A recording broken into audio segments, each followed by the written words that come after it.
అది కాదు శివరాజు, నేను అలా అనుకోరా. ఇంకేంది 151 ఉందా? అవును, 5 మాయమైపోయింది. 5 మాయమైపోయింది. మేము 178 గెలిచాలనుకున్నాం. పోయా స్వామి 11 అంటావు నువ్వు. మాకు నవరత్నాలు 9 వచ్చాయనుకున్నాం మేము. మేము ఇచ్చే నవరత్నాలు నవ్వు అంటే 9 కదా, మరి 9 వచ్చాయనుకుంటే ఇంకా 2 ఎక్స్ట్రా వచ్చినాయని మేము సంతోషపడతా ఉంటే నీ బాధ ఏంది మళ్ళా మధ్యలో? ఇంకోటి ఏంటంటే ఇంకోటి స్క్రిప్ట్ ఉంది. ఏంది?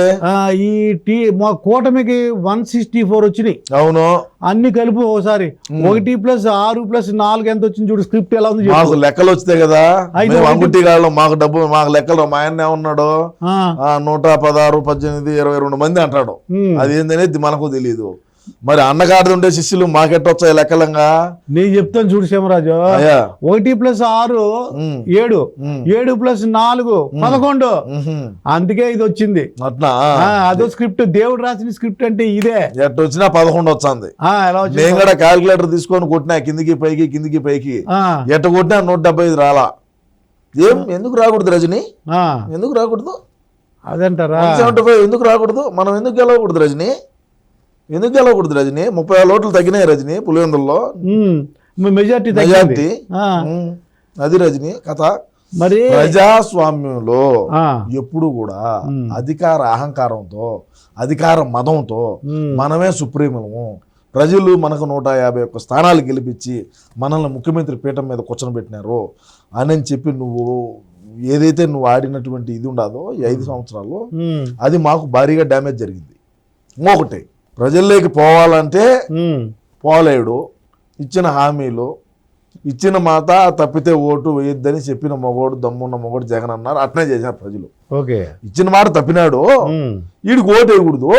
ఆ పాట రాయకుండా ఉన్నా గెలుచుందాం, 2 సీట్లన్నా ఎగస్తావచ్చు.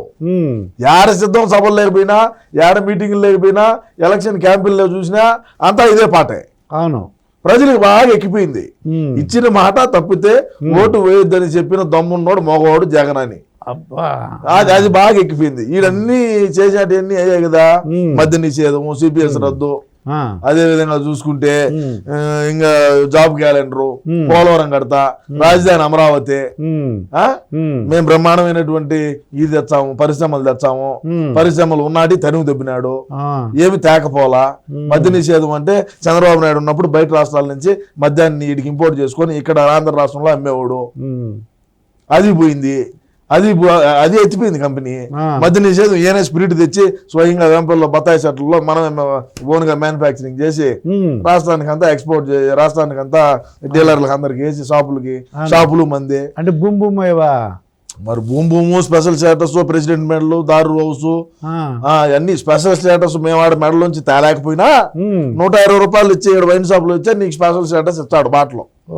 ఇంకేం కావాలి అంతకాడికి? నీకు స్పెషల్ స్టేటస్ నేను చూడాలనుకుంటే వైన్ షాప్ పోయి 150, 200 అగినది అది లెక్కించినామంటే నువ్వు స్పెషల్ స్టేటస్ నీ జోబులో ఉండిట్టే. స్పెషల్ స్టేటస్ బాటలే రెడీ చేసి ఇది చేసాము. ఇంకేమైతుంది? మరి ఇందాక మెజార్టీ అన్న తగ్గింది అన్నావు కదా. అవును. మరి లోకేష్కి ఎంత వచ్చింది తెలుసా? ఎంత? 92,000 బ్రహ్మాండంగా వచ్చింది. 90,000 పైన. మంగళగిరి రికార్డు. అంత రాలేదేమో. మంగళగిరి కాదు అది, గంటా శ్రీనివాసరావు వచ్చింది. అది 90,000 వచ్చింది. పోనీ 90,000 వచ్చింది. స్వామి 90,000 ఆడొచ్చింది. నువ్వు భలే చెప్తావా? మరి పవన్ కళ్యాణ్ ఓడిపోతాడు అన్నావు. నేను చెప్పలా. మీ పార్టీ నేను చెప్పలా.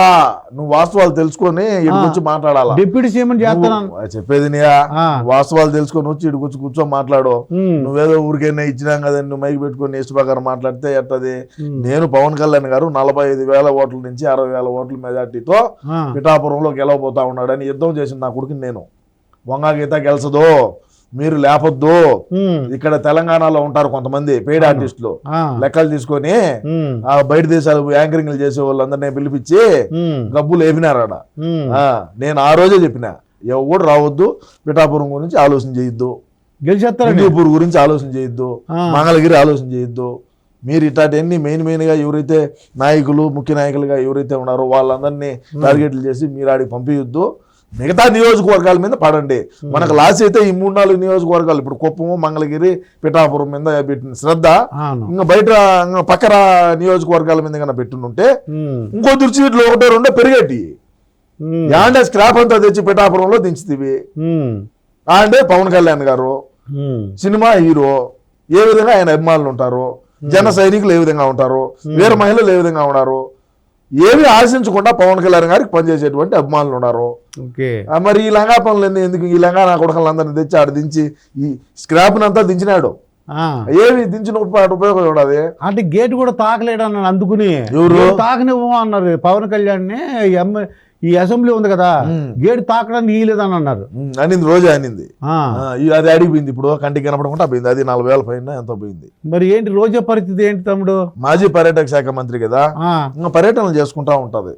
పర్యటనలో జబర్దస్త్ ఉండదంటావా? ఇంకా టాలీల మీద డాన్సులే, ట్రాక్టర్ ట్రాలీల మీద డాన్సులే. ఇంకా ఇది మన ఫంక్షన్ వెనకాల ఉంటది, అదే అదే దాని మీద డాన్సులు వేసుకోవడమే. మరి కరమేం పట్టలేదులే. కొడుకే 1.5 2 కోట్లు పెట్టి కారు తీయించినప్పుడు, కారుకే 1.5 కోటి పైన ఖర్చు పెట్టినప్పుడు ఇంకా ఆమె దగ్గర లెక్క ఉండదు ఏమయ్యా. మరి ఏంటి కొడాలి నాని పరిస్థితి ఏంటంటావు? మరి ఏంటి మేము ఏం చేయాలా కొడాలి నాని పని? కొడాలి నాని ఏమున్నది, ఓడిపోయాడు కదా గుడివాడలో. అవును, ఓడిపోయాడు. మరి ఎమ్మెల్యే లేదు, మినిస్టర్ లేదు, ఏం చేయాలా? అంటే ఎల్లకాలం ఎమ్మెల్యే మినిస్టర్ గానే ఉంటారు అనుకున్నావా? అంతే, నేను అలాగే అనుకుంటున్నా. ప్రజాస్వామ్యం అయ్యా ఇది. 30 ఏళ్ళు ఉంటాడు అనుకున్నాను నేను పోరాటం చేస్తాను 30 ఏళ్ళు. అన్న కోసం నా ఈ పోరాటం ఆగదు. Point number 1. Kodali Nani cancer. Kodali Nani క్యాన్సరా? క్యాన్సర్ బసవ తారకంలో చూపించుకుంటాడు. ఎవరిది? బాలకృష్ణ గారిది. వాళ్ళ తల్లి గారి పేరు మీద బసవ తారకమ్మ క్యాన్సర్ రీసెర్చ్ ఏదో పెట్టినాడు కదా, ఆడికి పోయి చూపించుకుంటాడు. మేము ఎంత తిట్టినప్పటికీ మా బతికేమో మళ్ళా బాలయ్య కాలకాడికి, బాలయ్య పెట్టిన హాస్పిటల్కి పోయి ఆడ ట్రీట్మెంట్ చేసుకుంటా బతున్నాము. అది పరిస్థితి. మొన్నగడ కళ్ళు తిరిగి పడినాడు. సరే నీకు అన్ని ఎందుకయ్యా, నువ్వేదో అడుగు. ఏం వాళ్ళ క్యాన్సర్ వంశీ పోని చెప్పు. వల్లభనేని వంశీ ఏం హైదరాబాద్కి వచ్చేసినాడు కదా, హైదరాబాద్ వచ్చేసాడా నుంచి? మరి బిజినెస్ అని చేసుకోవచ్చా, ఏమైనా వదిలేస్తారా ఏంటి? అసలు ఏంటి పరిస్థితి ఎలా ఉంటుంది అంటే? వ్యాపారాలు వాళ్ళకి రియల్ ఎస్టేట్లు వాళ్ళకు బ్రహ్మాండంగా, వాళ్ళకు మంచి మంచి పరిచయాలు ఉంటాయి.